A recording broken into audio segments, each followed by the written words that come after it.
Preserving the planet. The Micro Effect. www.themicroeffect.com. You take the blue pill. The story ends. You wake up in your bed and believe whatever you want to believe. You take the red pill. You stay in Wonderland. And I show you how deep the rabbit hole goes.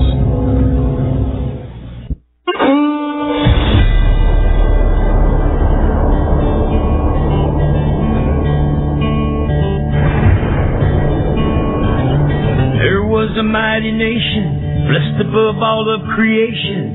It was a rare and precious pearl, conceived in faith and liberty, home of the brave, land of the free. It was the envy of the world. But this shining city on a hill has turned from the Creator's will and let evil take control. Now the reckless men who lead them want to strip away their freedom and to steal their very soul.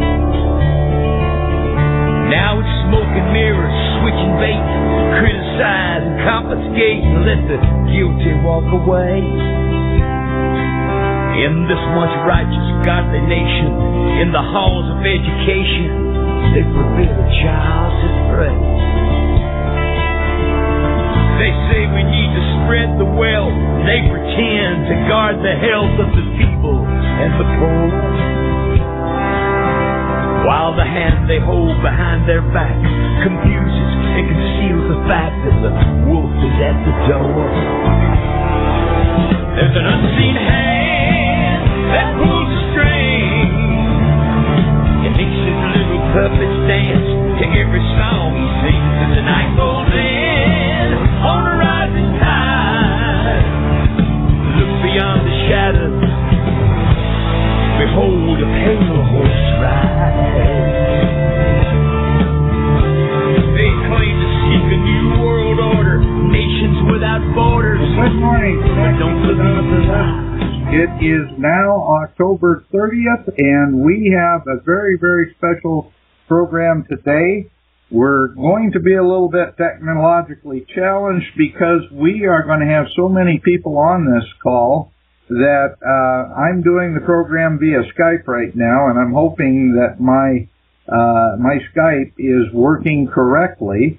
So anyway, we have today a program on President Trump's recovery and the role that the Federal Reserve will play either preserving or destroying that recovery.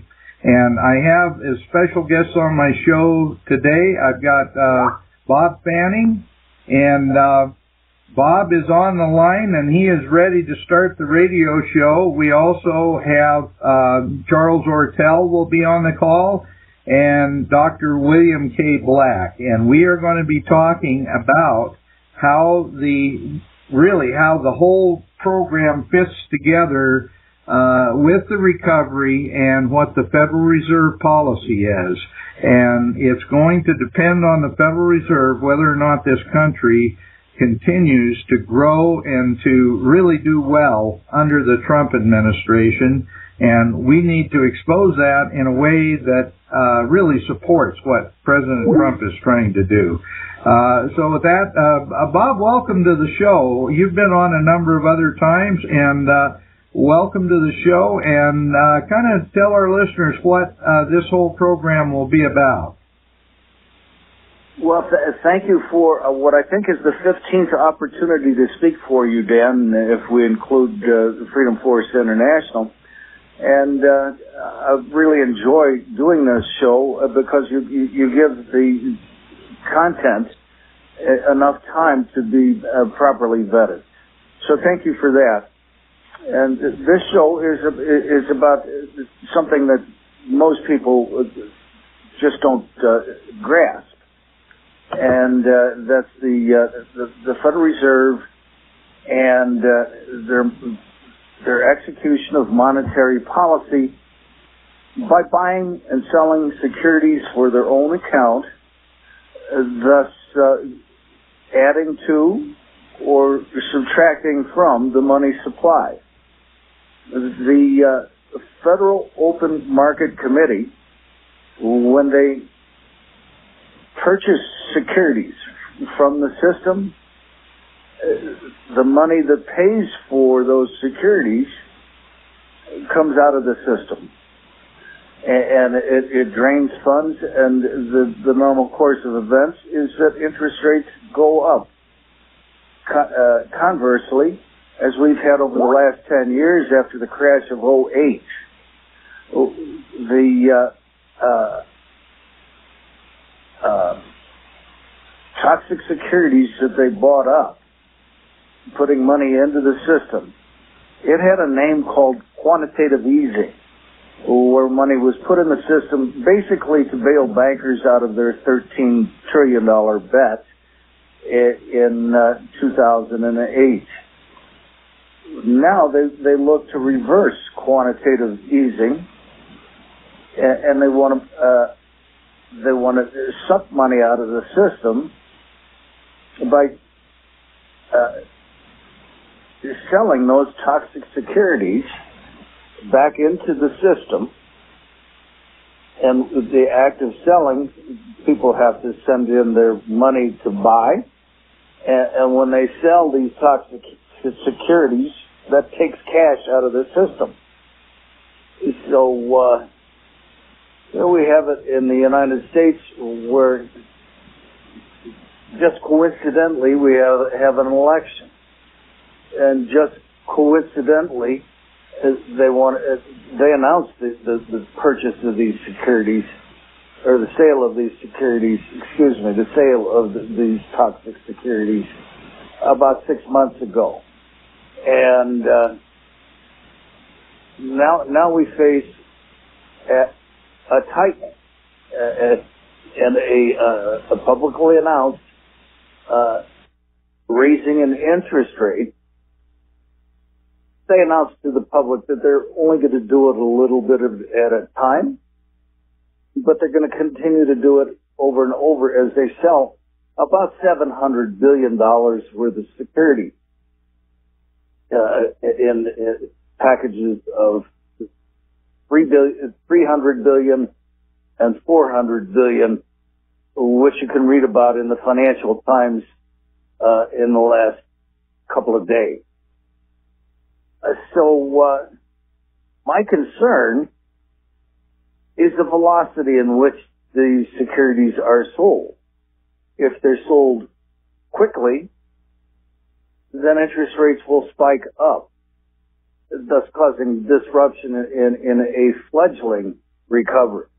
This is just a brand new recovery that the poor, the voiceless, and the common man has patiently waited for decades.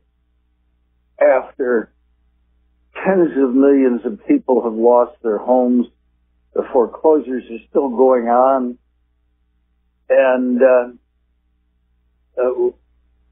Dr. Black estimated 14 million people lost their jobs.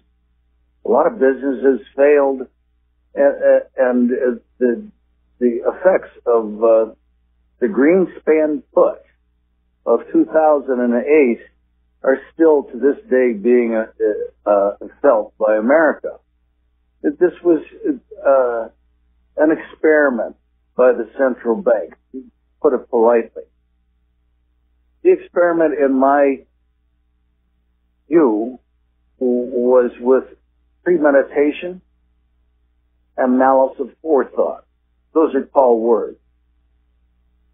Premeditation came in 1997 when MERS, Mortgage Electronic Reporting System, and Nations Bank ran over to the patent office and patented their business plan, their secret business plan. They call them trade secrets, which I would love to see Mr. Trump go after the revocation of that patent.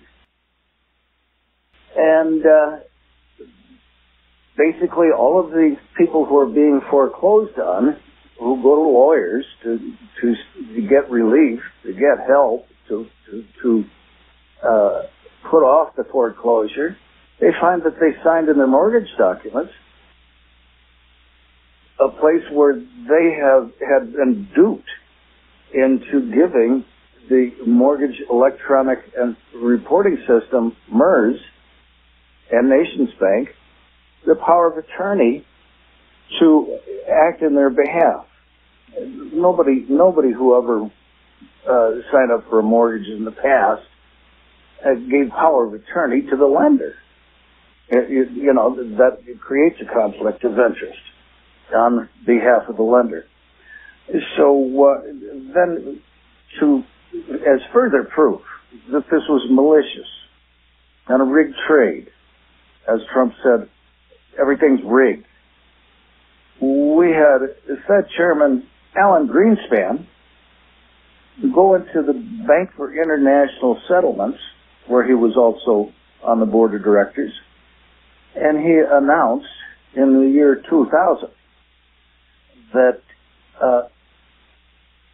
real estate would be given double collateral value, thus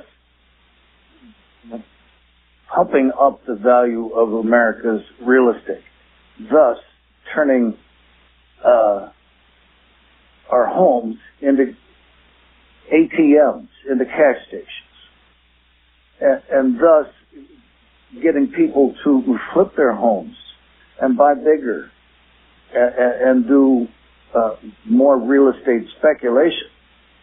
That was a government program announced at the Bank for International Settlements by the world's greatest thief. The greatest con man that ever lived was Alan Greenspan.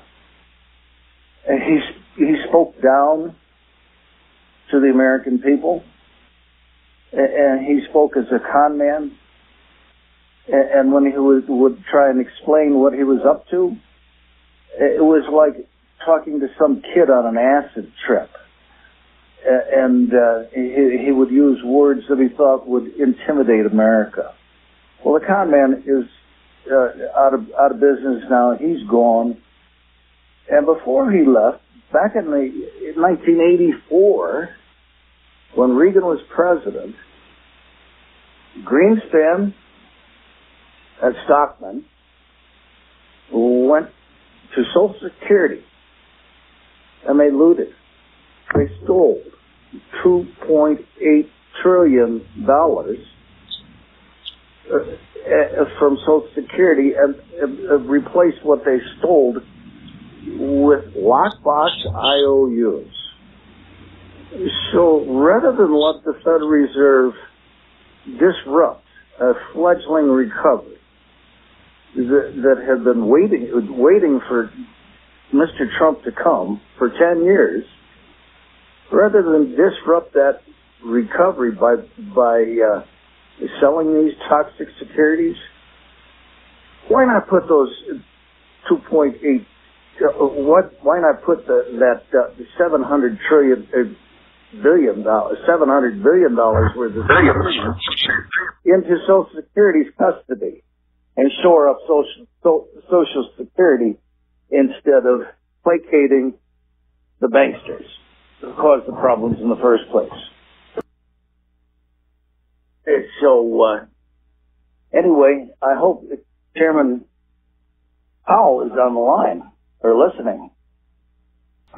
We understand kind of what's been happening with these toxic securities and how the Fed has been holding a number of them in really as collateral for all the taxpayer, all the money that's gone out and all the taxpayer money that's been bailing this out. Would you like to come in and talk about what you believe is the best approach, just like Bob did? Sure. Thanks for including me, and I apologize for some of the background noise. I'm at a conference here at Bloomberg in New York.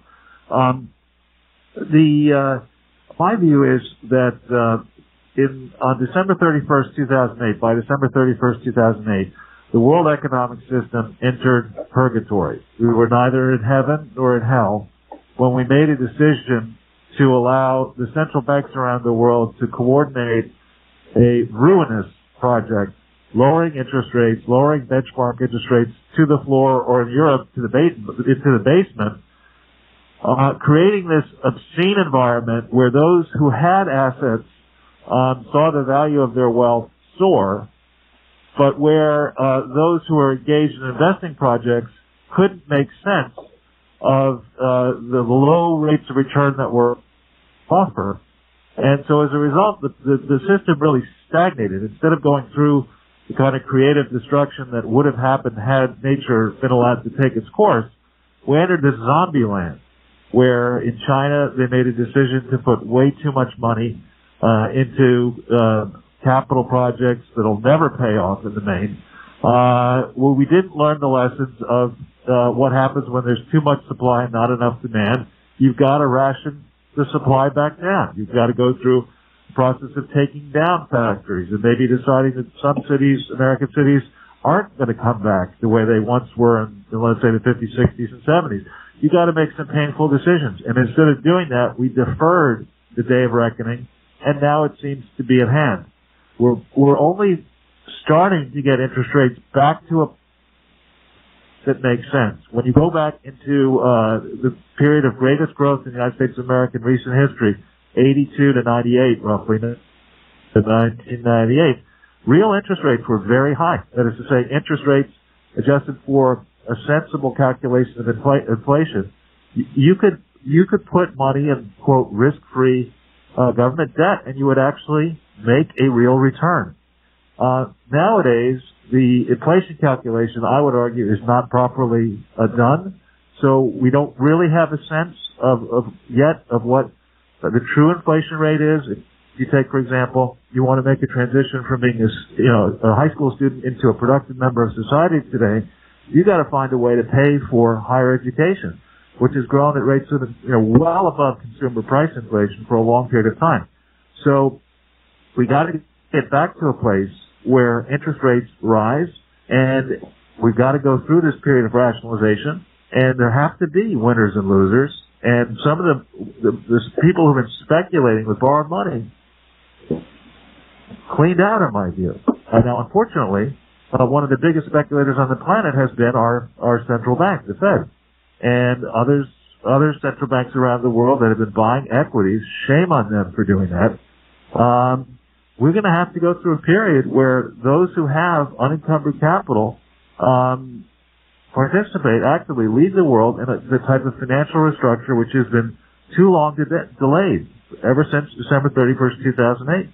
So I do see a period of pain ahead for us. And, today, some of our listeners know that I was the one who spotted trouble at General Electric back in 2007. Today we see what happens to a firm like General Electric that instead of dealing with its problems and issues, games the world until today when the stock is now down yet again 5% on yet again another disappointing earnings release. They have not addressed their structural problems, and they're sort of a test case for the rest of the wider world. Well, Charles, your comments are extremely well taken.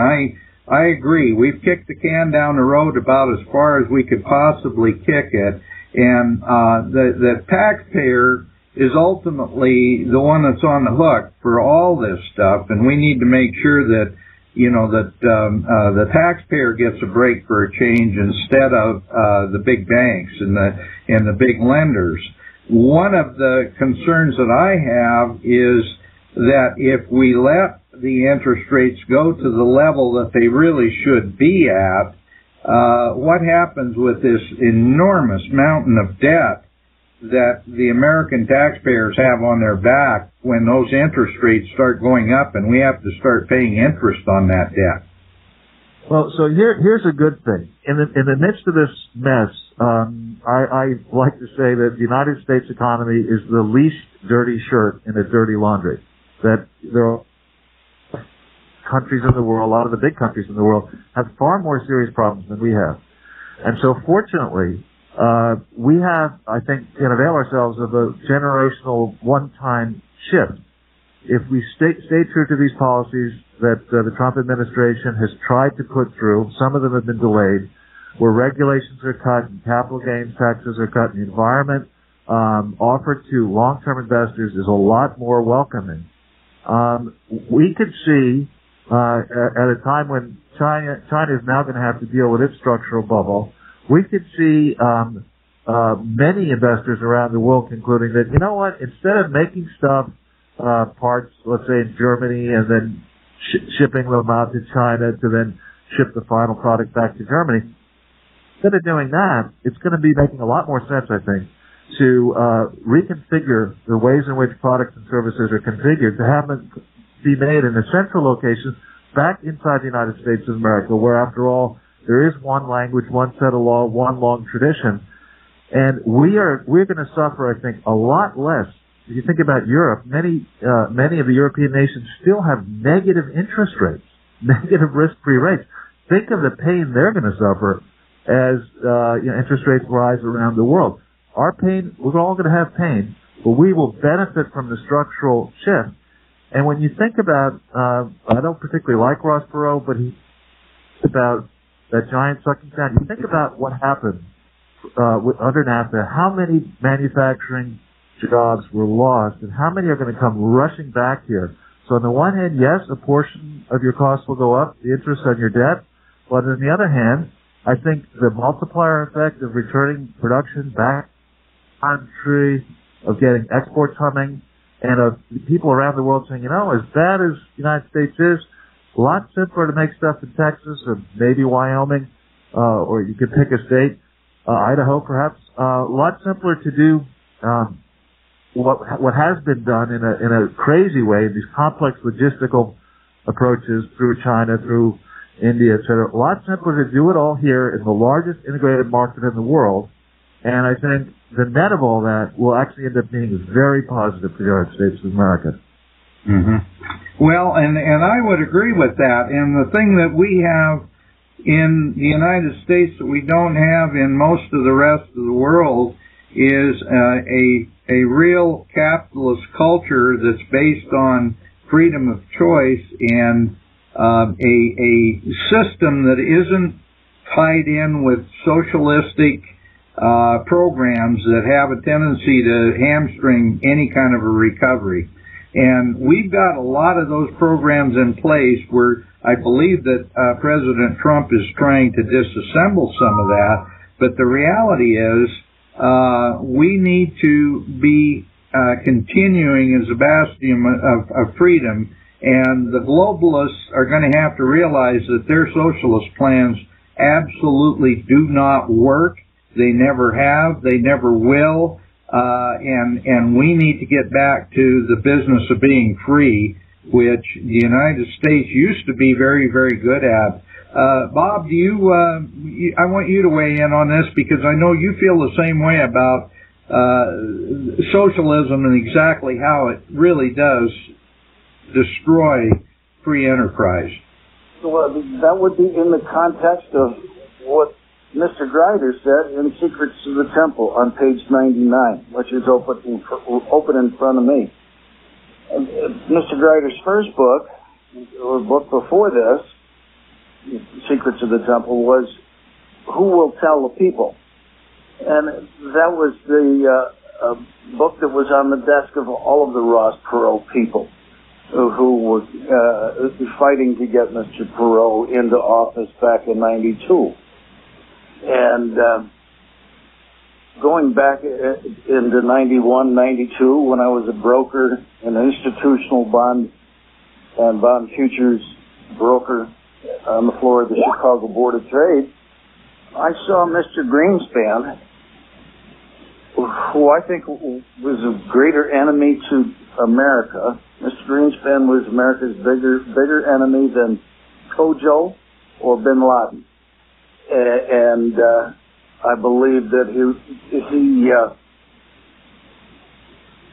instituted monetary policies that were for the benefit of the financial economy rather than the economy in its entirety. We have, and when I met Charles in person in New York in 2014, we were concerned about 1.25 quadrillion in over-the-counter derivatives. And I'm still concerned about counterparty failure and a failure in that derivatives market. What we have undergone over the last decade is the carrying charges for that portfolio, that global book of derivatives, was zero. They got zero interest rate policy, and basically the international swaps dealers, Jamie Dimon and Goldman Sachs, Government Sachs, they kept interest rates low. Well, who paid that freight? The savers of the world. The savers of the world were denied interest in order to carry this global derivatives book of 1.25 quadrillion. Now that the international swaps dealers realize that the party's over, Jamie Dimon wants to run for president to protect his derivatives book. What we have here is the savers of the world were gypped, screwed out of their returns, so we keep interest rates down, so the Federal Reserve kept interest rates down on behalf of their buddies at the too big to fail banks and the International Swaps Dealers Association. Now we have a pension crisis. If the rule of 72 works in reverse too. If you deny the portfolio a fair return, a fair return should be about 8%. 8 times 9 years is 72. So if you're getting 8%, that is what a pension should want. Now we have places like California and Illinois that are on the verge of default because of the monetary policies that were implemented for the benefit of the International Swaps Dealers Association. So what happened when people were getting just no return on their fixed income in their pensions? Well, they switched to equities. They switched to stock. And now that the stock market has done well, they're going to raise interest rates and kill the stock market and create additional pension problems.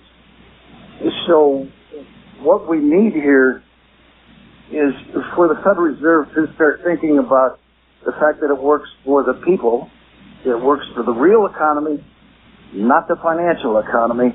The financial economy had their turn. They got bailed out.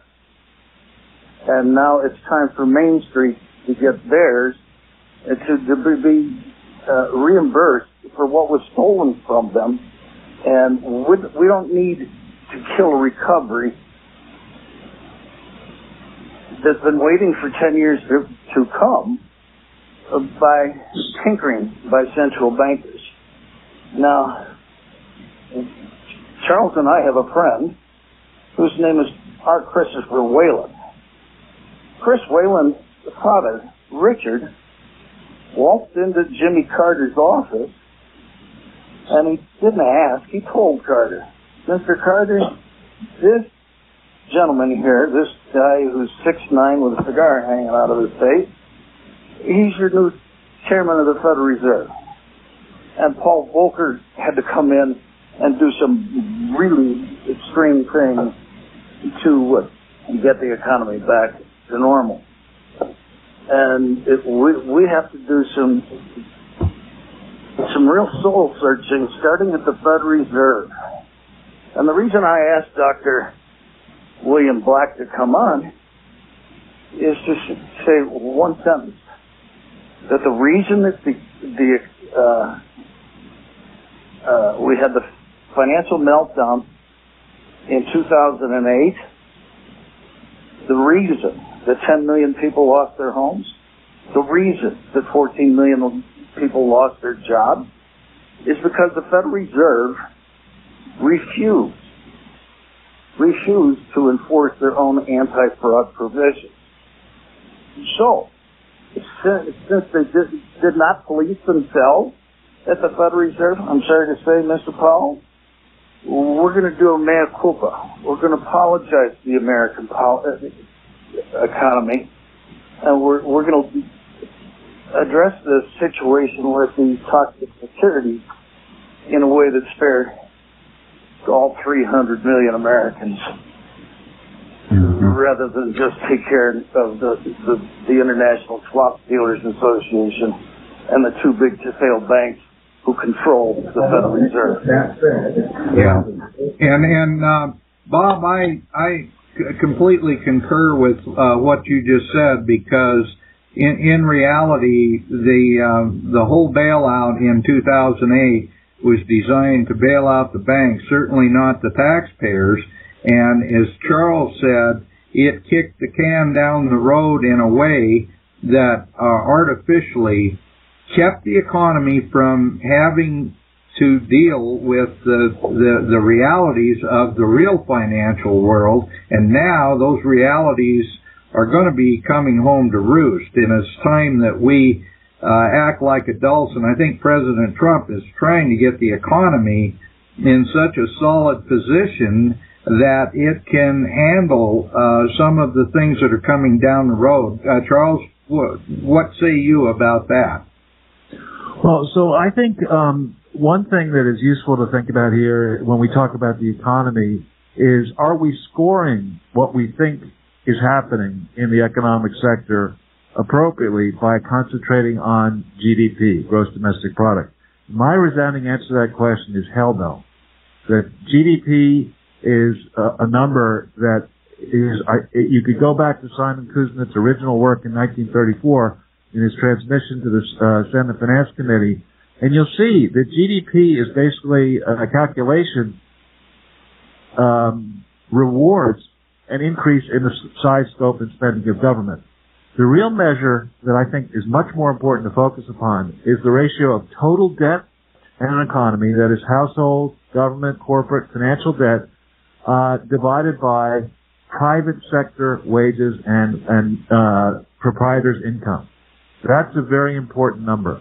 And what has happened in the period, particularly 45 to the present, is that the propensity of Americans and the Western world to borrow at every level of the economy has gone way up, and our private sector incomes and non-farm proprietors' incomes have not kept pace.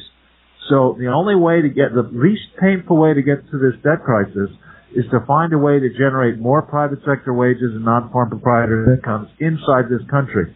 That's what Donald Trump, I believe, is trying to do with these changes. He could go further. He could eliminate the war on hiring people, which has been put in place, I would argue, since 68, 69 with the Great Society. He could encourage people to hire other people as opposed to make it enormously expensive and dangerous to hire particularly people at age 50 and up. He can make that would basically look at places like Germany, look at places like China, look at places like Japan, and make it crystal clear that it's a lot more sensible to do whatever the companies based in Germany, Japan, and China are doing right here in the United States of America. That's the kind of stuff that we need to see happening. Short of that, short of making a structural set of changes in this economy, we're just going to be, we could end up like Japan. 30 years later, Japan is still, the stock market is still 60% of what it was in 1989.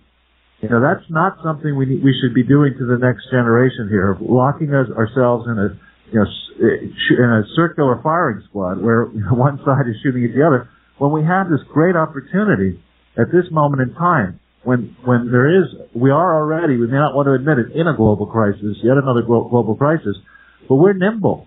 We can get through this global crisis, and we can come out and actually increase the distance of our lead against places like China, which are today still ruled, as you were pointing out earlier, simply by socialists, but by a military government, one might argue, that doesn't exactly embrace diversity and activity inside its borders.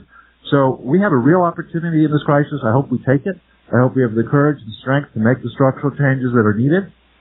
And I'm very heartened by the fact that President Trump has managed to get so many able people with experience in economic restructuring and the private sector to give up their money-making activity included, to focus on making these structural changes, which are so important. Won't be easy to move this battleship, this aircraft carrier, or this fleet of aircraft carriers, but, against stiff resistance so far, President Trump, I think, has made enormous progress. Let's hope he can continue to do so. You're right, and one of the things that's always at the center of this, and it always has been, is the idea of free markets, of really the American system of capitalism as it used to be a century ago. Because the reality is all this regulation, I mean, we need some, there's no question about that, but all this regulation and all these programs that really hamstring free enterprise are what has hurt this economy worse than anything else. And we need to get back to thinking in terms of America, a free republic. And Mr. Trump has declared war on regulations, which is a war on the deep state, the bureaucrats that run the deep state. America had to carry these bureaucrats for so long that a major portion of our national debt is funding bureaucracy. So Mr. Trump is trying to trim, as a good cost accountant would do, he's trying to trim these regulations in order to take the power away from bureaucrats. Go ahead. Well, and I'm going to turn that one over to Charles, but I have to make the following comment, and that is, that's why the deep state hates Trump so bad, is because he is trimming the regulation, and he is pulling us away from this socialist one world system that the whole financial sector has been steering us into. And believe me, if we have more freedom and more opportunity as individual people and as let's say, individual countries to make good choices, we will do better than we will if a controlled economy worldwide. Charles, come on in. Sure. So, actually, one thing I would say, one shading to those comments, is I believe what globalists are in favor of is certainly not one world controlled economy. They're in favor of unregulated globalism.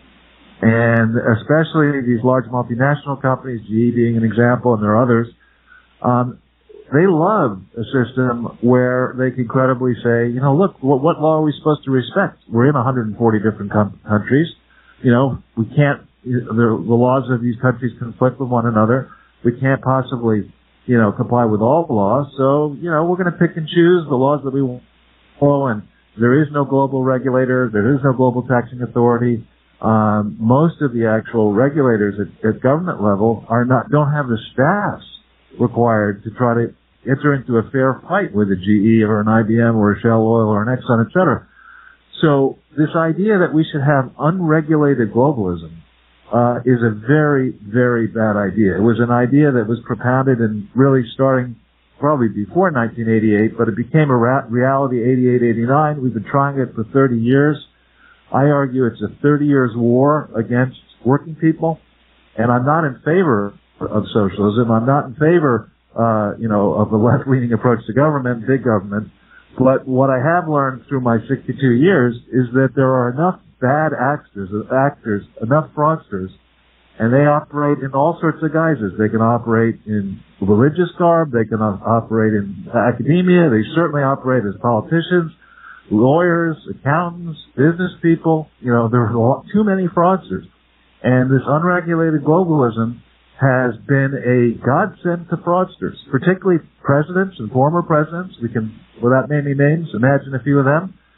And the global system needs to see that these fraudsters cannot have a long example of going from near bankrupt to now being worth hundreds of millions or billions of dollars and get away with that. Because if you allow that to keep happening, you're going to perpetuate a culture of fraud.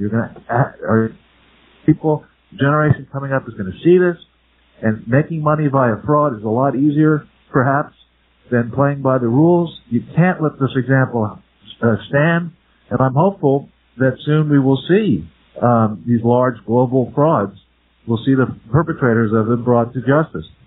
That said, I think, nations are tough to run. We're fortunate that we only have 325 million people in the United States of America. Think of the task of trying to bring India at 1.3 billion or China at almost 1.4 billion people into the world competition from an infrastructure that is far more disadvantaged than America's. Think how much more difficult that is. Think how tough it is to run a family, let alone a city, a state, a country. And now people are seriously thinking about trying global government? That makes no sense. Certainly for the United States of America, at 325 million people, we would be in a perpetual minority. There's 7.5 billion people on the planet. Why would we want to surrender control over the most valuable integrated market in the world, the most promising platform in the world, to a bunch of, remote globalists who certainly don't have this interest at heart and look at this rich prize that exists in the country as something to be milked? It makes no sense whatsoever. And the people who have been advocating this position should be ashamed of themselves. Charles, I can't imagine anybody putting it any better than that. You're absolutely right on the money, as usual. And it is. It's a gigantic international fraud to try to bring globalism into our country and tell us that we have to be underlings to a new global order that includes all these fascist, communist, socialist dictators and all these different groups around the world that have nothing but bad feelings toward the United States. This is the dumbest thing we could ever do. The practical solution to that problem is to get the Federal Reserve out of Washington, D.C., and out of the Georgetown cocktail circuit, where these know-it-all globalists show up and lobby the Federal Reserve. What's wrong with sticking the Federal Reserve in Kansas City, Missouri, and letting people like William K. Black sit in on the Federal Reserve activities in Kansas City in order to keep the globalists from lobbying and influencing our monetary policy? So that's my solution for this. And I also think that Mr. Trump ought to think about getting the anti-fraud regulator to come into the Oval Office once a quarter to find out what kind of scams the financial economy is trying to pull on America today. Go ahead. Well, Bob, you're on right on point again too, and so what we really need to do is we need to start to refocus on the people of this country and the average wage earners and get away from this idea that somehow there is a group of people, an elite group of people who should control everyone else. And of course, financially, we saw what that happened in 2008, 2009. So that is really a key to this thing. Charles, your comments earlier about that we need to refocus on wage earners. We need to refocus on creating jobs in this country, and all these globalist plans to offshore all of our industries and take all of our, through tax incentives and everything else, take all of our industries to other countries so that we can share the wealth. We need to think of America first. Exactly what President Trump has been trying to do. That's called outsourcing. I could not agree more. That's called outsourcing. We have seen all of the outsourcing we could possibly stand for the last 20 or 30 years. Let's create tax incentives to put Americans back to work. Let's have the rules in favor of the poor, the voiceless, and the common man, and make America great again. And that rings true to me, that we have to focus on our own country, and we should start focusing on our own country at the central bank level because that's where the deep state begins, is in the central bank. So get them out of the cocktail circuit in Georgetown and get them back into the heartland of America, so where they can serve the people instead of serve the banks. Go ahead. That's right. Charles, please, you join the conversation. Everything you've said has been really spot on. Well, thank you for that. So one observation I would make, which is an interesting one, is that when you go into, there's something called the Bureau of Economic Analysis, National Income and Product Accounts. And it's really one of the very few pieces of the government, the federal government, that I think contributes enormously, or could contribute enormously, to our understanding of what actually has been happening since 1945. One of the sets of tables that are particularly interesting are the sets of tables that show you wages and total compensation, including benefits, by industry grouping, narrow industry grouping, and then the number of full-time equivalent employees working in each of those sectors. And what you see, without going into incredible minutia from the tables, is that the total compensation, once the total compensation of private sector workers gets to a certain level, nature takes over, and those workers, are either outsourced or replaced by technology or whatever. There's not an inexorable rise up in the total compensation levels of any type of worker, actually. Even professional athletes taken as a broad grouping, because there are high-paid ones and unpaid ones. But in the public sector, in contrast, you can raise total compensation and still have more employees, and still have more employees, and still have more employees. One of the things that is breaking the back of the American economy has been the unfortunate decision to allow public sector unions to flourish. When we think about it, in the private sector, it can make sense. I think unions are typically a sign of bad management, that employers can't figure out that employees are the greatest resource of the company. It's tough to find good ones. It's tough to motivate them. It's tough to keep them. So when unions result, it's typically a sign of bad management. Why in the heck do the American people need to have a union hierarchy to protect us from ourselves? When you look at it right now, workers are among the most highly competent.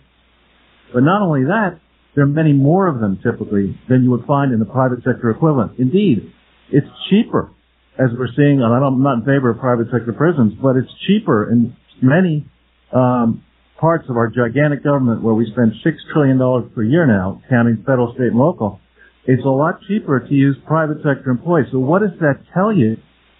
We have an opportunity to restructure, to disrupt the one sector of the American economy that has not yet been disrupted, and that's the government sector. We need to see a rapid restructuring, because we cannot continue to allow and encourage state and local governments to go out and not only hire people and pay them more, but sign them up for deals in retirement that you cannot get today, generally speaking, in the private sector. We've got a lot of heavy lifting to do on that, and I'm hopeful that the Trump administration will be given an opportunity come the election next week to continue the path that we're on of trying to get this done right. Because if we don't get it done right soon, that lady who predicted massive bankruptcies, I forget her name now, Meredith Whitney? Who made a prediction that there would be a bad prediction, as it turned out, in 2009 timeframe or 10, that we would see a spate of local and state government bankruptcies. If we don't get this done soon, she will be proven right, albeit maybe a decade late. Yeah, no, and Charles, I think back, and it used to be that the only reason that people would take government jobs over private sector jobs was because of the so-called benefit package, but they were usually much lower monthly salary in the public sector jobs. That's completely turned on its head now, because if you look at public sector versus private sector, it's almost double by the time you add in their benefit packages, almost double the pay of private sector jobs. And you're right, that's unsustainable. If we want to talk about sustainability, that's unsustainable. And then on top of all the rest, we've got all these pension plans that Bob was referring to that are underfunded because of the Rule of 72, where everything is well, you're dependent on 8% returns on investments, and we haven't had those in 10 years. And so many of these public sector pension funds are completely underfinanced and ready to really go bankrupt. So all of it's coming together at one time, and I think President Trump is smart enough to realize that we need to trim all the fat out of these public sector jobs. We have to have leadership from government sector pensions. Everybody's going to have to take a haircut. My favorite writer on the pension crisis is Martin Armstrong. And we have government employees that are obsessed with making sure their pensions are nice and fat and juicy. We can't have a two-tiered system where the private sector pensions have to be written down and the government employees go unscathed. We have former government employees that are out collecting 2 and 3 pensions and Social Security. This isn't right. There should be a gap. Go ahead. You're right about that, Bob. As a matter of fact, I had an uncle who was a retired GS6. He was also a Navy Reserve commander, and he always bragged to me about how he was a triple dipper. Well, he was also a socialist, so I guess that all fit. But the fact is that we can't continue to do this. This is really insane. Charles, I want to get back to you because I know you're going to be on Bloomberg here shortly, and you have to leave us. But I want to make sure that you get a chance to say everything that you can about what you think the president needs to be doing with the economy to get this thing turned around. Well, thanks so much. And yeah, I have to sign off in a few seconds here, but I've been working on a project that has been focused on getting the largest set of unprosecuted frauds ever attempted in the world disciplined, and that is the broadly defined array of Clinton Foundation charities and affiliates. And I'm at a stage now where I can tell you that November 15th, 2018 is a very important day. That's a day when, for the first time, the Clinton Foundation will have to file its tax returns, and all the affiliates that report on a calendar year end have that day as a final deadline. It'll be the first time when there is a Trump-appointed IRS and an invigorated Justice Department that has been looking at this, and governments have been looking at this now for a lot of time. And I'm sanguine that we're going to see them brought to justice for perpetrating a fraud, which I estimate, counting all of its contours, of being over $100 billion in size. What that will lead us to, I hope, is an exercise to bring regulation of charities into the 21st century. And by that I mean the intolerant elite endowed universities that are stifling freedom of instead of encouraging it.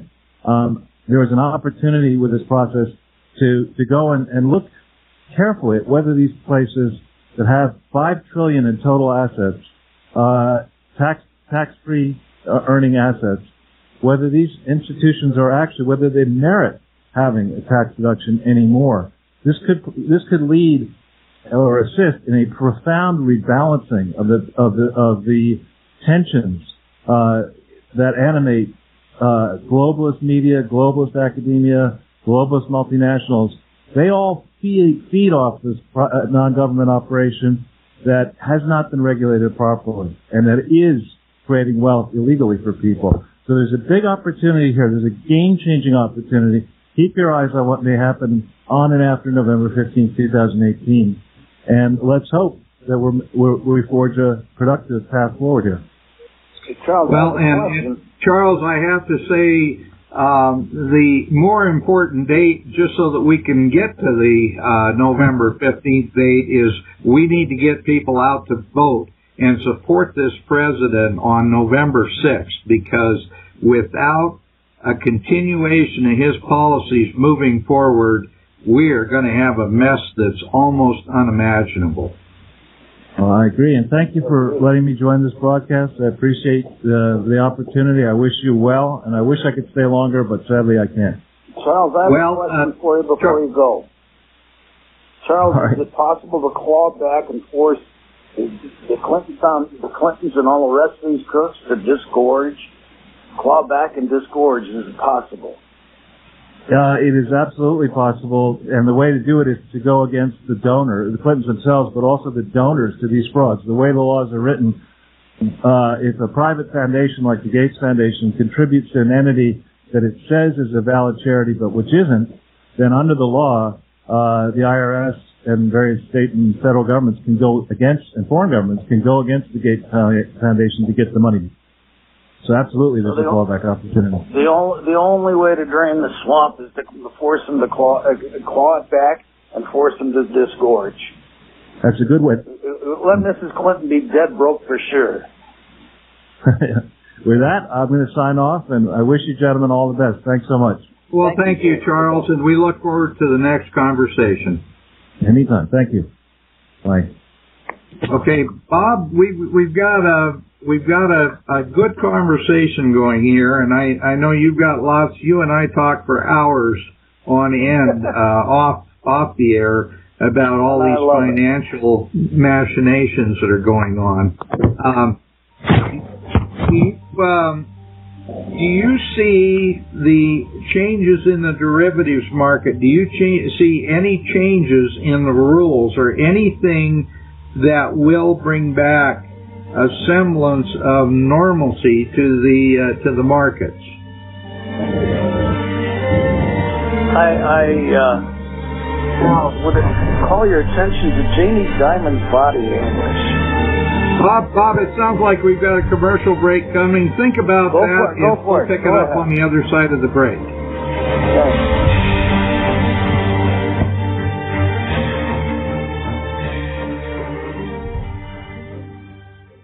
And we are, as a people, inherently and historically opposed to secret societies, to secret oaths, and to secret proceedings. For we are opposed around the world by a monolithic and ruthless conspiracy that relies primarily on covert means for expanding its sphere of influence. It was 1776 when the founders signed the writ of independence from the British.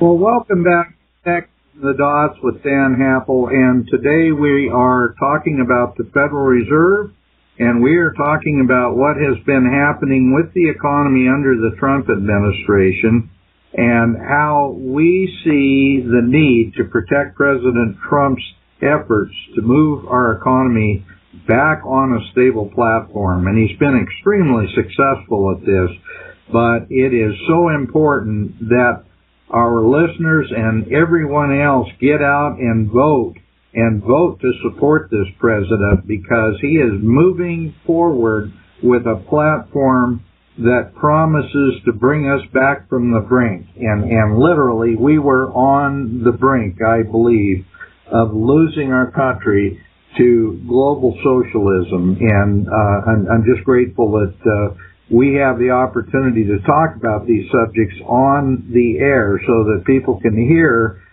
from people like Bob Fanning, from Charles Ortel. Still hopeful that Dr. Black will be joining us sometime in this broadcast, because he is one of the top fraud regulators and one of the people that was brought in on the Keating 5 and the S&L crisis in 1980 to find out what happened with the meltdown of the banking system at the savings and loan level. So I'm hopeful that he can come talk with our listeners about that, because it's so important that we really understand just how deep the rabbit hole goes. Bob, you were starting on a thought about what we need to be doing to turn this ship around. Go ahead and follow up on what we were talking about. Well, it can be summarized in one word: accountability. And the greatest accountability set of rules in America is the United States Constitution. And our Constitution makes provisions for all appropriations to be handled by the Congress. And we have the banksters, the fraudsters, who are being, they're conducting their business in secret.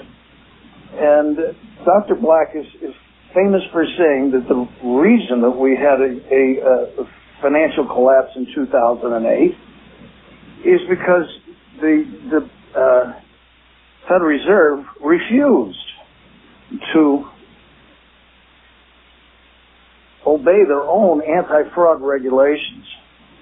So we get an anti-fraud regulator in the Federal Reserve accountable to the President of the United States. That's a start. But Sun Tzu said in The Art of War that you have to cut off your enemy's supply lines. Well, the supply line I refer to that goes to the banksters is the printing press. They just have their way with the American economy by printing themselves whatever they want to bail themselves out of toxic securitizations or toxic derivatives. Let Mr. Trump and the Congress take control of the printing press and make sure that the American people are not being gypped while the banksters cut themselves huge bonuses for putting 10 million people out on the streets. Let's make sure that scams like MERS and Nations Banks,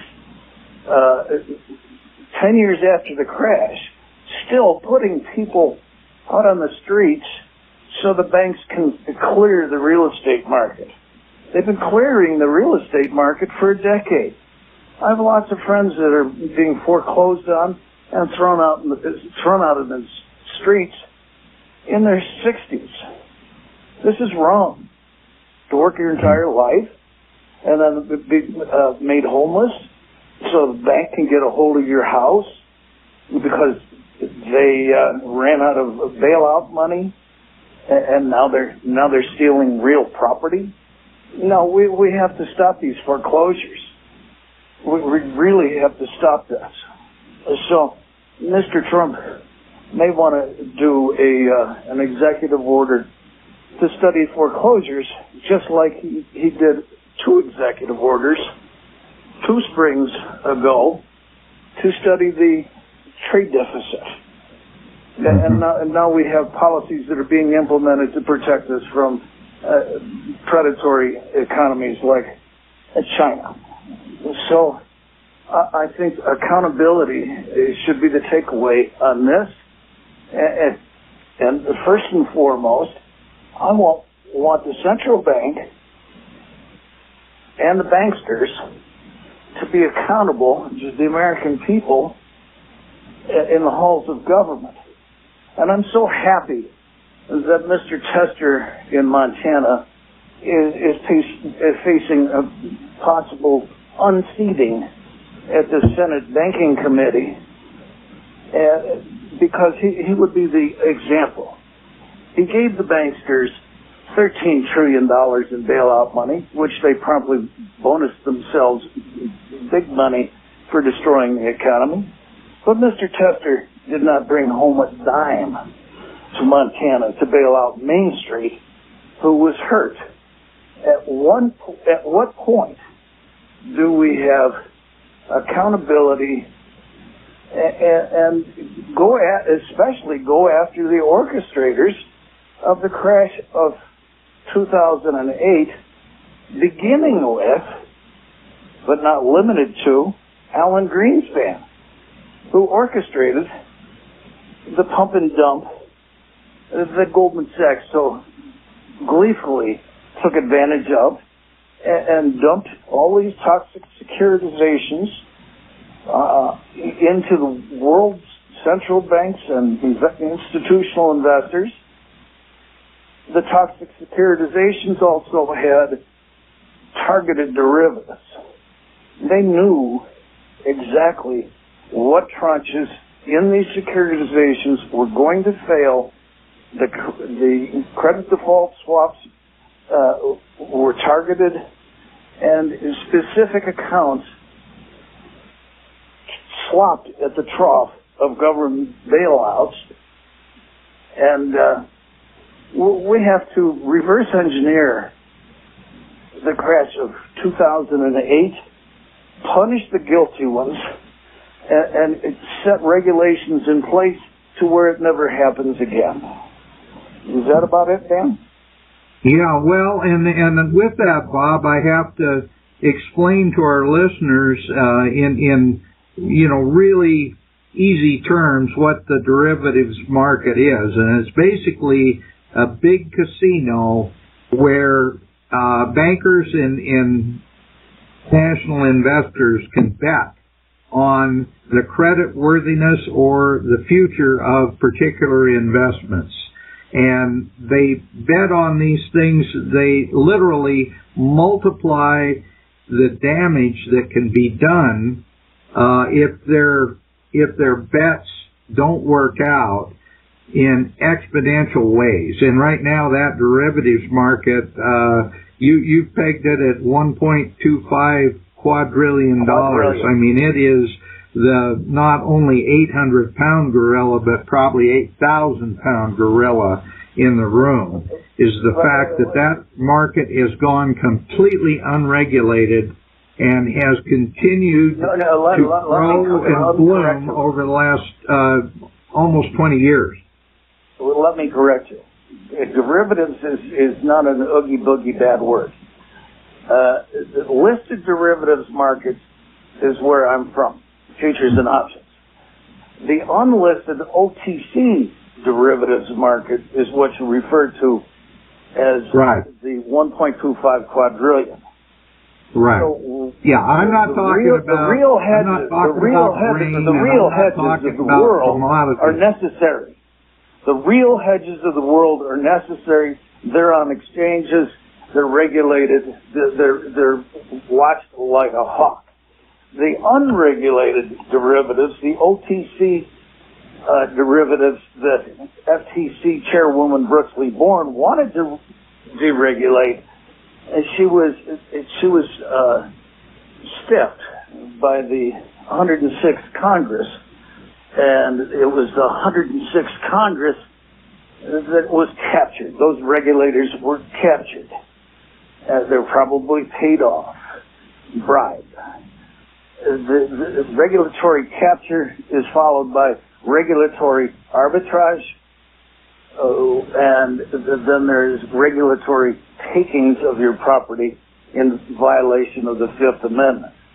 We have to stop the crooks that Charles was referring to from capturing our regulators and using these instruments, these over-the-counter instruments that Jamie Dimon is so obsessed with protecting on behalf of the international swap dealers. And we have to put them in a very transparent way in front of the Congress and the Senate to make sure that they aren't setting us up for another rigged trade. 2008 was a rigged trade. They started rigging it in 1997. Greenspan set it into motion at the Bank for International Settlements in 2000. That can be read about if you Google in the Der Spiegel magazine, just put in their search engine William White. William White was the chief economist for the Bank for International Settlements, and he went to Jackson Hole, Wyoming in 2003 and said what Greenspan had proposed to the Bank for International Settlements is systemically a bad idea, and William White was proven correct. So accountability, prosecution, and force these people to disgorge their ill-gotten gains, especially the elite, who were able to have numbered accounts in places like BNP Paribas in France, which got $145 million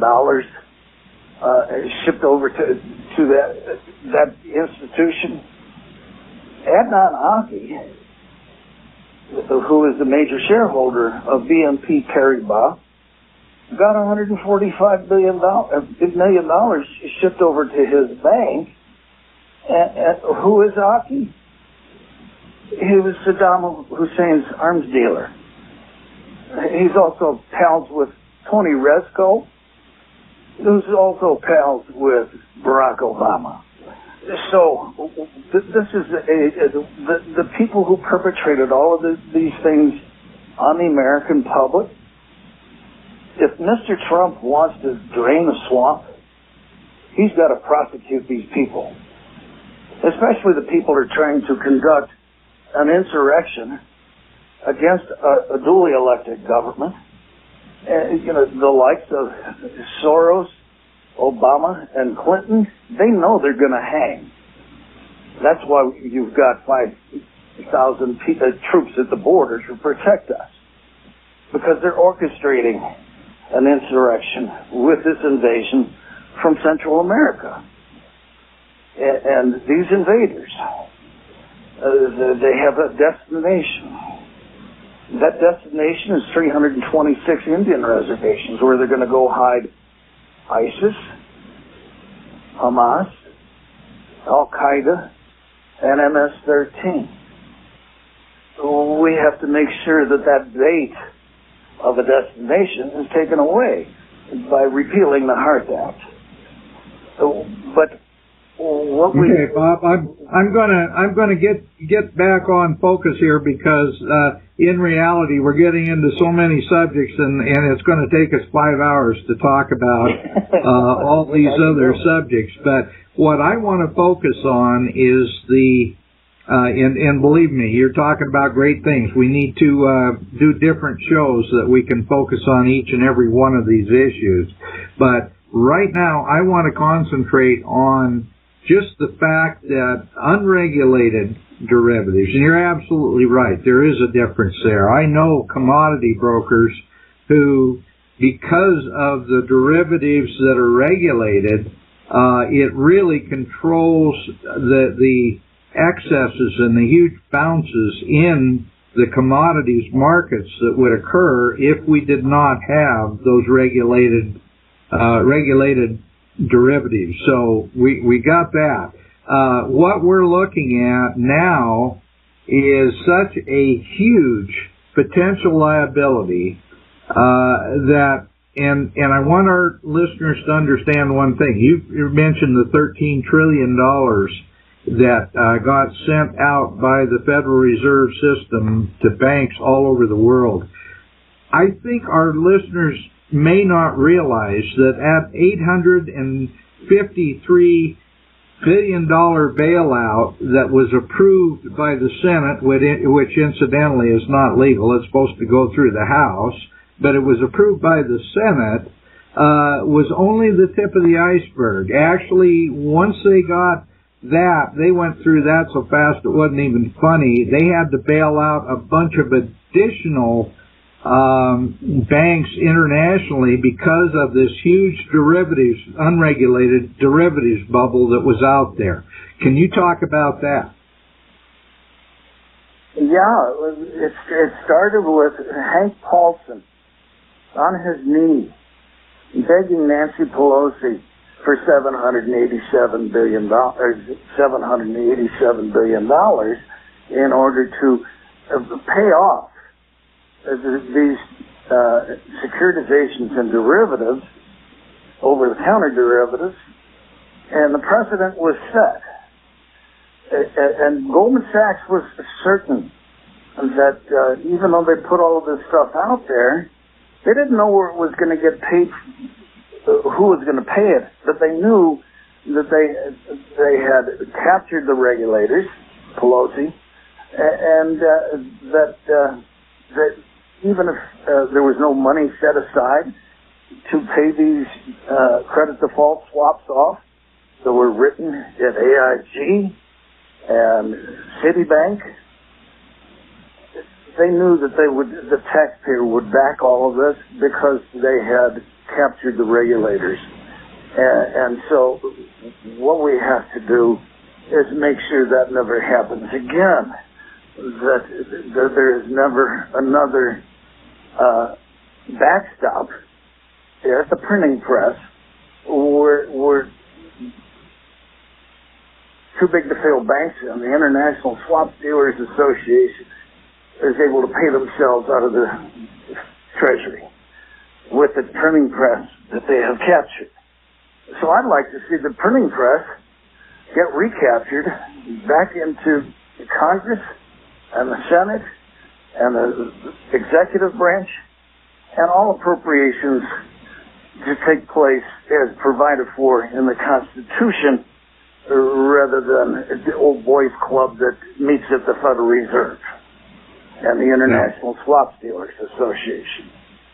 So Jamie Dimon, one of the major financial engineers that put this stuff out with J.P. Morgan, he wants to run for president in 2020. And Mr. Trump's response to that is, let him try. He's scared. He should be scared. Jamie Dimon was one of the major orchestrators of the crash of 2008 because they knew that they would get paid. Ultimately, their toxic instruments would get picked up by the taxpayer. That can't happen again. They can't have that confidence. Yeah, I agree, Bob. And the thing is, you're right. We need to get of course, that's another issue altogether, but we need to get the financial sector, we need to get the monetary system of the United States back in the hands of Congress as articulated in the U.S. Constitution. We need to get back to sound money, and that's an important aspect that cannot happen as long as a group of people control a printing press that they can print as much as they want of something that they loan to us at interest and then capture all the interest themselves so that all the liability is on the taxpayers. True. And it's in one word, it's accountability. And Mr. Trump has to hold them accountable. Mr. Trump has to be a leader. He has to be a leadership. He has to institute his leadership in taking back the printing press and overseeing the regulators, because the regulators are not doing a good job policing themselves, as evidenced by 2008, as evidenced by the fact that they stole $2.8 trillion out of Social Security, as evidenced by the fact that they want to liquidate toxic securities that were purchased with taxpayer money. That wasn't, the banks didn't earn any money to buy these securities. They used the printing press to buy the securities. Now they're going to take the same securities that they bought and use them as a weapon against Trump's recovery. There's a huge disconnect here. Yeah, there is a huge disconnect, and the problem that we have with this whole idea, Bob, is the fact that the Federal Reserve has far and away too much control over our entire world financial system. I mean, they're the center of the whole thing.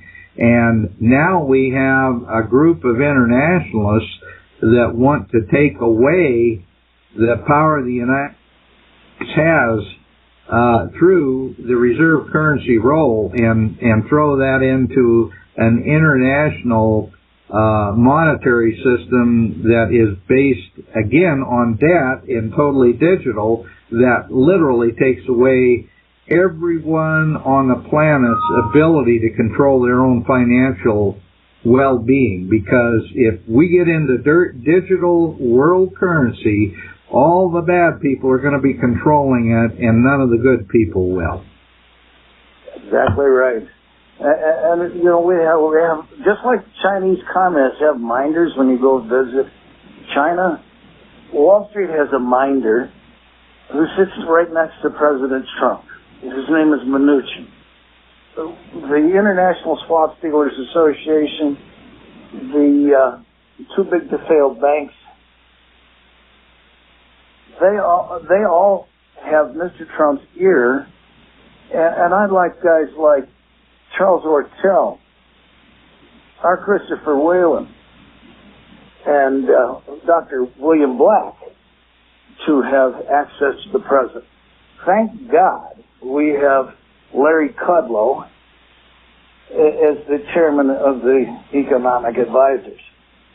Larry Kudlow used to work for me as my preferred stock trader in 1975 at Payne Weber. He's scary smart. He's got loads of common sense, and I'm glad that Kudlow is there as a tempering influence to make sure that the international swap dealers, the too big to fail banks, and Wall Street in general do not have the exclusive ear of the president. Kudlow is a good guy, very good guy. I hope to have him on this show one day. Well, and I know you had mentioned, and we're hopeful that Mr. Kudlow and others are monitoring this radio show. I know that they're also Rand Paul is potentially going to be listening and calling in later in the program, because he is up in Montana in our home turf campaigning, and we asked that he in on the radio show so that he could comment on this. His father, Ron Paul, obviously is probably the smartest guy on federal monetary policy that I can think of, and he is the father of End the Fed. Dr. Paul is up here at the request of the president. The president's been here 4 or 5 times because this Senate seat is so important to get it as a Republican vote. But I represent to your audience all 300 million Americans out there that they all have a vested interest in Rosendale winning over Tester, because we need to get Tester off the Senate Banking Committee. And if Tester wins, it's because the too big to fail banks and Wall Street bought him the seat. For no other reason will he win other than the TV ads, etc., have inundated the state of Montana. So I'm not particularly fond of Rosendale, but if we can get Tester off the Senate Banking Committee, it'll be one of the greatest victories of the Trump administration. Go ahead. Yeah, you're right. Well, and I don't know if our listeners are aware, but John Tester is the number one collector of lobbying cash, and one of the biggest cash lobbying organizations is the banking system, and he has collected a huge amount of money on behalf of his representation on the banking committee, on the Senate Banking Committee, and also on pharmaceuticals. I have to say, pharmaceuticals are the number one contributor to campaign cash nationally, and John Tester's been a huge recipient of pharmaceutical cash, and it's interesting to me that they really try to make Matt Rosendale look like he's the guy that's collected all this cash from the pharmaceutical companies, and in reality it pales the amount he's collected in comparison to what John Tester has collected. Now, Rosendale's a finance guy. He's the state auditor, and he's the insurance commissioner. He understands this sort of conversation. Chester's a wheat farmer, and it's just not. It makes no sense whatsoever to be feeding John Tester $100 lobsters at the Palm when he doesn't even know what he's doing on the Senate Banking Committee. He has no clue. He's been there a decade. We had a crash that's 10 years old, and Tester didn't bring a dime back to Main Street, but he did dole out $13 trillion so banksters could bonus themselves appalling amounts of money for destroying. Yeah. Bob, we're here. Commercial break coming up. Let's pick it up on the other side of the break. And we are, as a people, inherently and historically opposed to secret societies, to secret oaths, and to secret proceedings. But we are opposed around the world by a monolithic and ruthless conspiracy that relies primarily on covert means for expanding its sphere of influence. It was 1776 when the founders signed the writ of independence from the Brits. It was revolution. Now an enemy from within would enslave us all again and deprive us of a rising constitution. Welcome back to Connecting the Dots with Dan Happel, and today we are talking about the Federal Reserve System, and we are talking about the Trump economic recovery. We have seen such a change in our country in the last year. It took a while to get it off the ground, but we have seen such a change in our economy, and we're seeing industries and people move back into the United States, bringing people back to the United States and doing things here that have been not happening under the two previous administrations.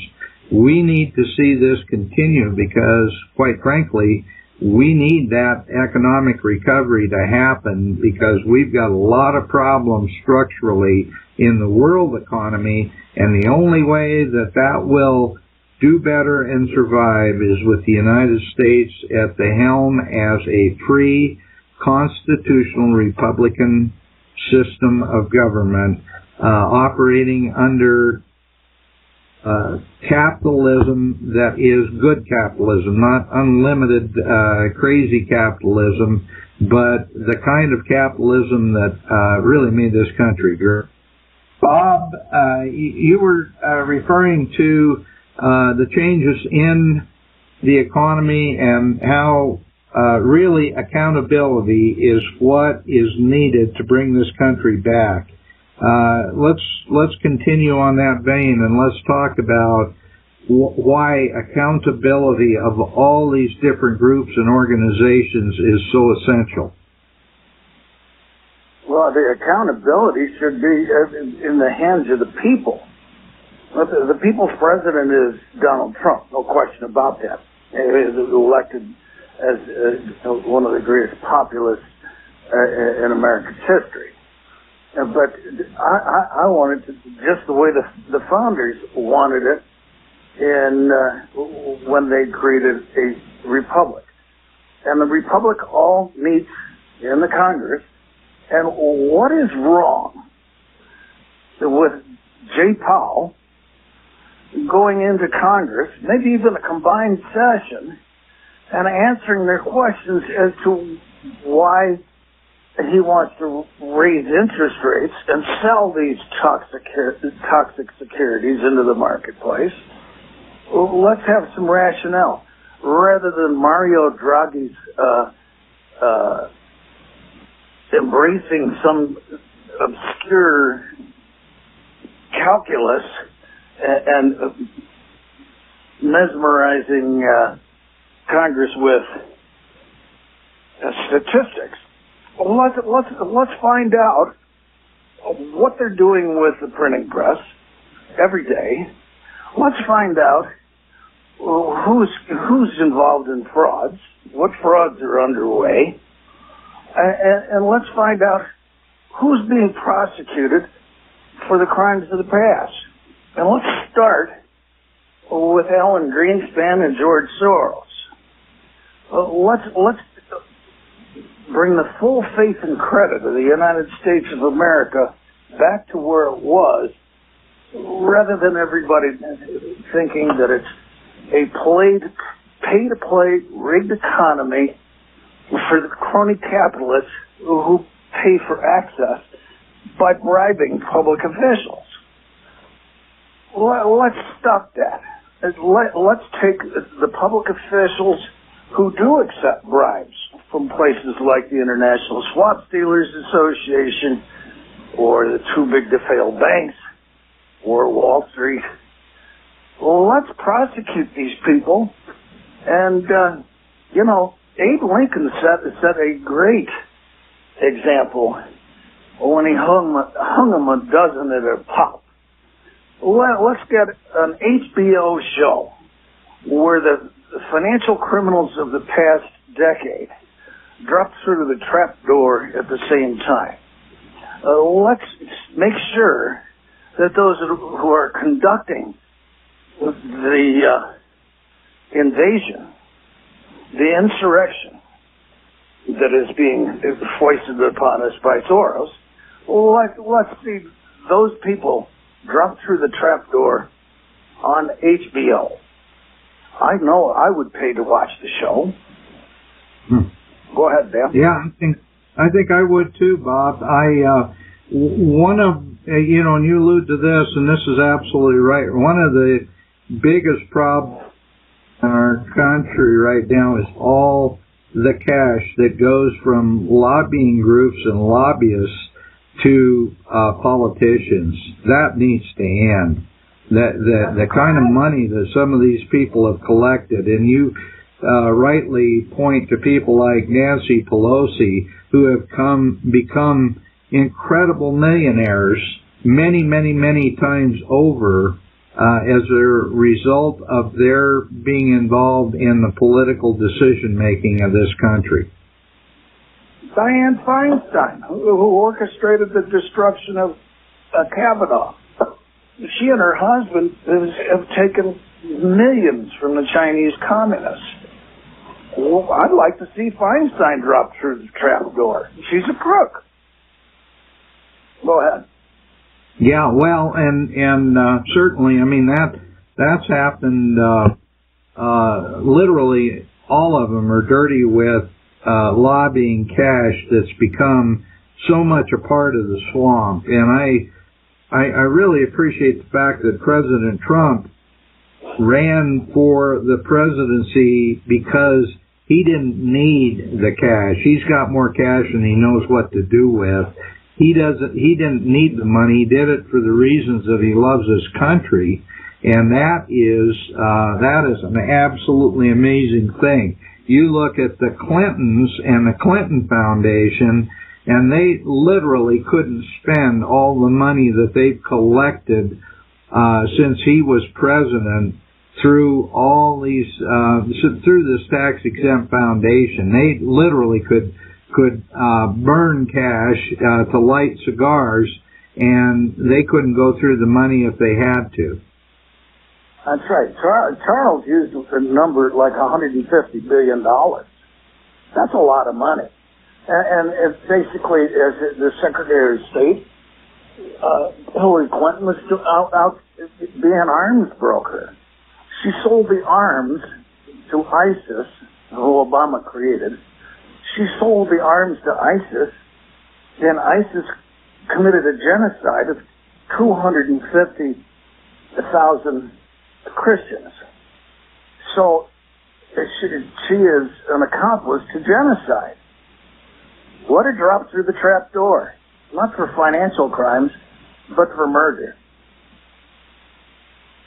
Well, and I just think of all the things that have happened in the last 20 years of our government, the things that have happened as a result of this kind of bribery and this kind of open collusion with our enemies, and it's just it's tragic, it's sad.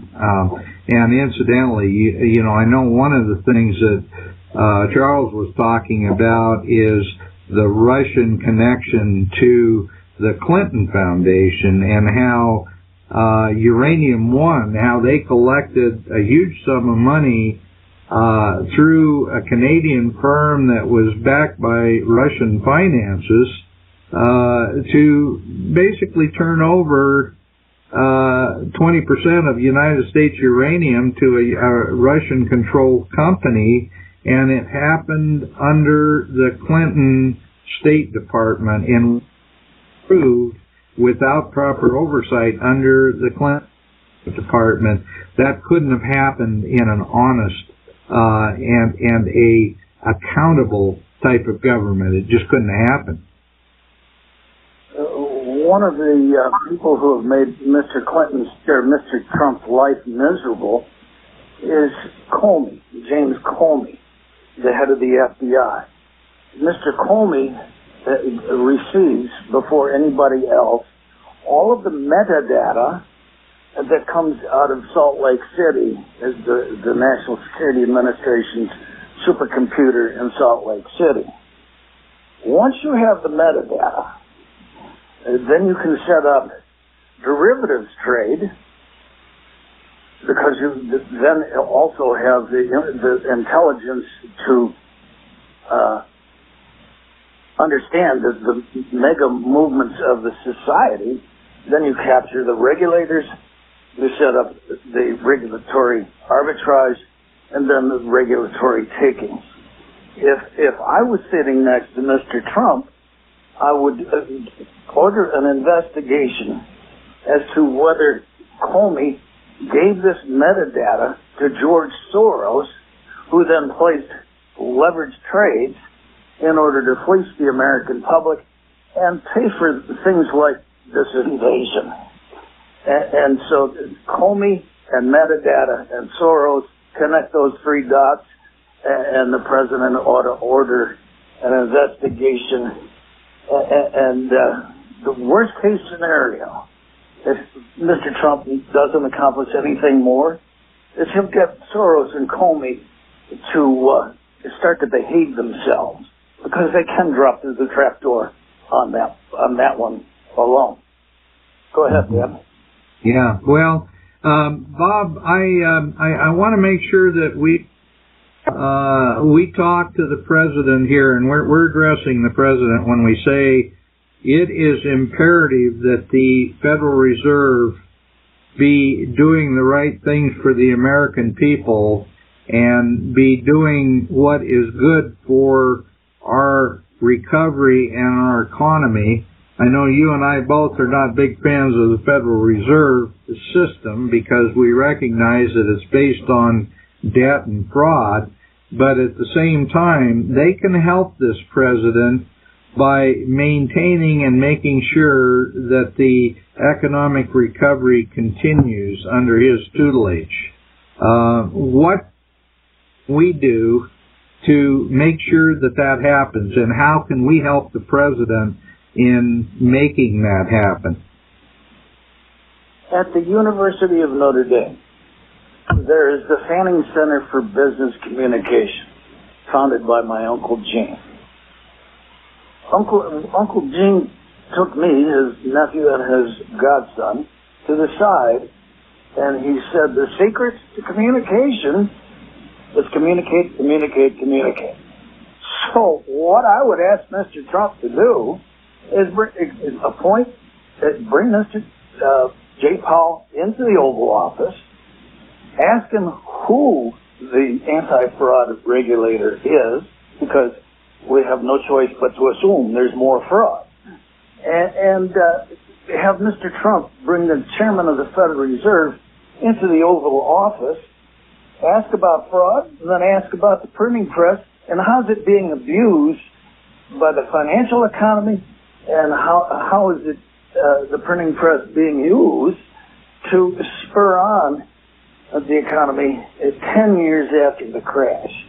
This is absurd that we're begging for recovery, that we're begging to protect recovery 10 years after they've stolen everybody's home equity, then stolen the returns off of their pensions, and now they're trashing the stock market by bringing interest rates up. We just don't get a break. Mr. Trump, it's his job to see to it that we get a break. And it's also the public's job to educate themselves. I'm not asking everybody to read Secrets of the Temple by William Gregor. But I am asking everybody to watch Steve Banna's movie, Generation Zero. I'm asking everybody to watch The Big Short.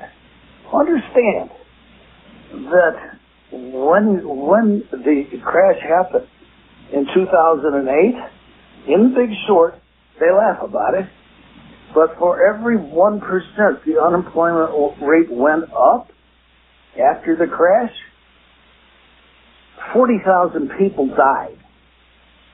So these banksters who abuse their power, abuse the printing press, these are genocidal maniacs. There are genocidal maniacs at the Federal Reserve, and the number one genocidal maniac in the world is Alan Greenspan. I hope that answered your question. Well, Bob, what I want you to do, too, is explain what you mean by every 1% increase in the unemployment resulted in 40,000 deaths. Kind of explain that to our listeners. Because this is macro. This is macroeconomics.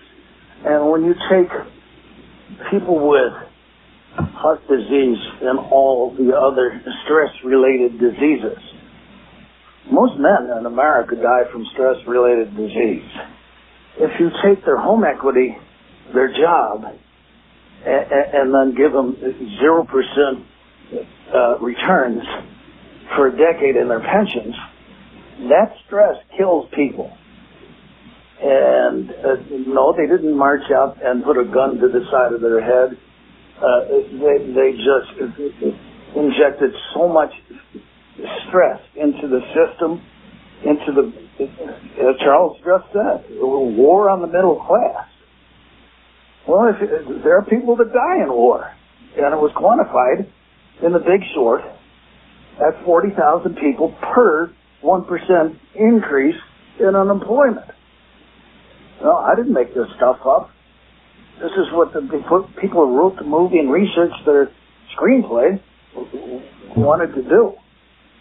The Big Short is more important today than it's ever been because the financial collapse is still the 800-pound gorilla in the living room, and it's never gone away.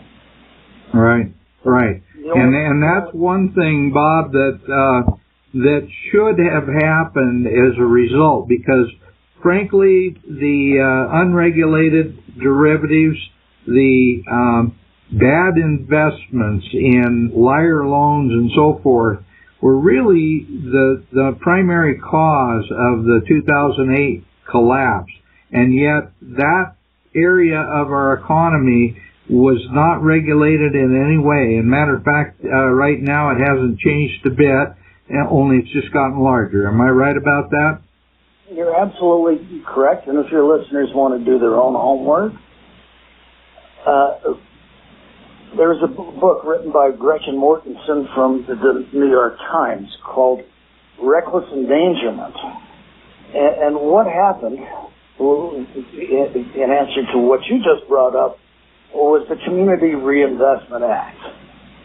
And that was where Johnson from Fannie Mae captured Bill Clinton, and in order to blow up Fannie Mae's balance sheet, so Johnson would make big money on his Fannie Mae stock and options. In order to blow up that balance sheet, they began the Community Reinvestment Act. Well, one of the banks that reaped huge benefits from the Community Reinvestment Act was the Shore Bank on the south side of Chicago. That's Barack Obama's bank. And so the financial collapse was from capturing the regulators. Johnson did it from Fannie Mae. And then what they did is they transferred everybody's home equity out of the system with a rigged trade called the Greenspan put. So I want your listeners to educate themselves on this, because this is crony capitalism at its absolute worst. And these are the sociopaths who have our printing press. And they don't care if 40,000 people die. They care if their derivatives or their toxic securitizations pay off. They care if they are able to sell toxic securitizations with appalling commissions attached, built into them. And Christopher Whalen has dubbed the credit default swaps as a yield to commission. The credit default swaps had such huge commissions built into them that the salesmen from Wall Street had no choice but to go out and peddle them to all their buddies that they met in the Harvard Business School, etc. So the president ought to take a look at some of these spreads that are built into these instruments to make sure that there is no next crash. And we can rest assured that they want the next crash. They want the volatility in the market, because if they know when the markets are going to move, they can place leveraged bets and pay themselves over and over and over again. And put the taxpayers on the hook for all the liabilities, because that is exactly what has happened with the too big to fail banks, so-called too big to fail banks. And they threaten, well, we'll destroy the economy if you don't bail us out. Hey, that doesn't make any sense. Why in the world would we bail out the people who are destroying our economy? We're much better off to let them fail and get rid of them, and then maybe we'll have a decent economy again.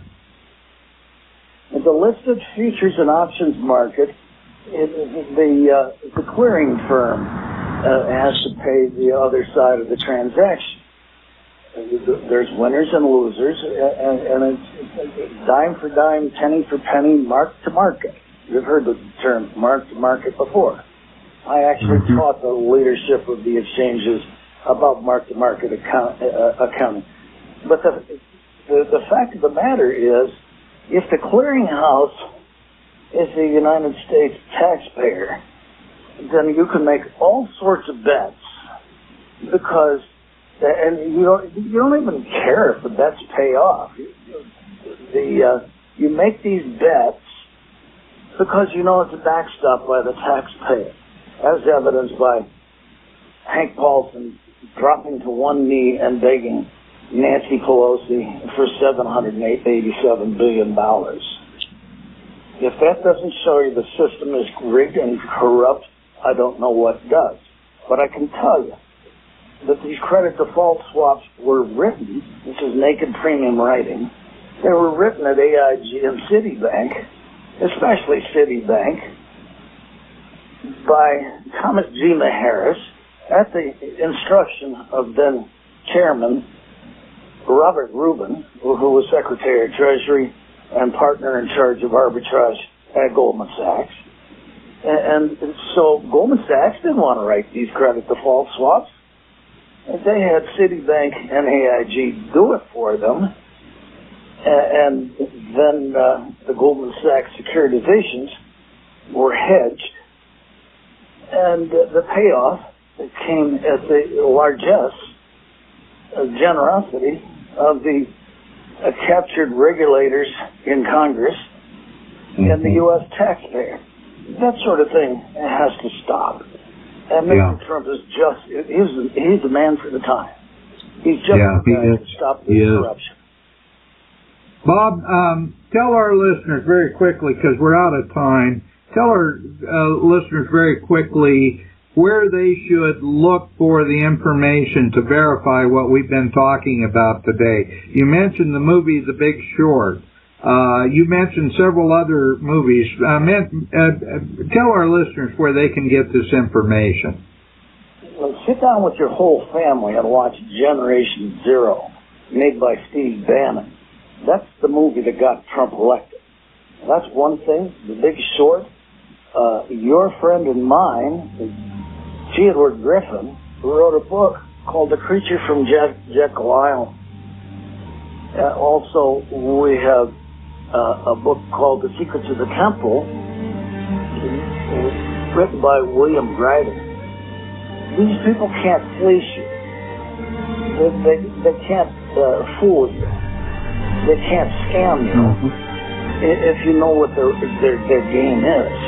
So when we had the crash of '87, all sorts of Wall Street rules went into play from the compliance department. You had the public was too smart. So now, conversely, most brokers in America are hand-tied by their compliance departments. They're not allowed to have opinions. They read from scripts.